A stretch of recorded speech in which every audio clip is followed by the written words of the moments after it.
এগুলো কি সর্ষে শাক, সরিষা না সর্ষে বিচিলে রাখতে পারি আপনার? ওই যে ফুলফুটে বিচি ফুটে গেছে ও আচ্ছা আচ্ছা আচ্ছা ফুল যাই রে ওই যে একশো তো আচ্ছা মাটি সাদা সাদা এখানে কি জৈব সার ইউজ করেন না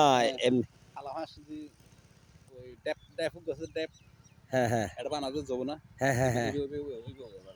ওটা তো ঠিক আছে ওগুলো স্বাস্থ্যসম্মত নাইন থেকে আনে বাঙা ওই বেদি যাবো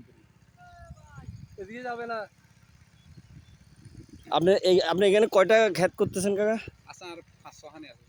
500 খানে না এখানে আছে তো 10 ঘন্টা 11 ঘন্টা মানে এক সিজনে যদি আপনি মানে এই শাকসবজি করেন আপনার মানে কি কত টাকা মানে বেচা কেনার পরে কত টাকা থাকে? ভাই লেটের হনো কি নাই মনে বাজার সময় বাড়তি আছে বাজার আপ ডাউন তো থাকে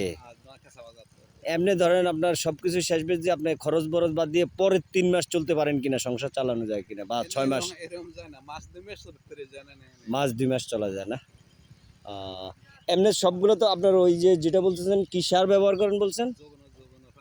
যমুনা ফাঁস মানে জৈব সার ব্যবহার করেন আর খালা ফাঁস টিএসপি 1 নম্বর আচ্ছা আচ্ছা আচ্ছা টিএসপি সাদা ফাঁস ঠিক আছে আর পুরো লিটার ব্যবহার করি পুরো লিটার আচ্ছা আচ্ছা ঠিক আছে অসংখ্য ধন্যবাদ ভাইয়া আসসালামু আলাইকুম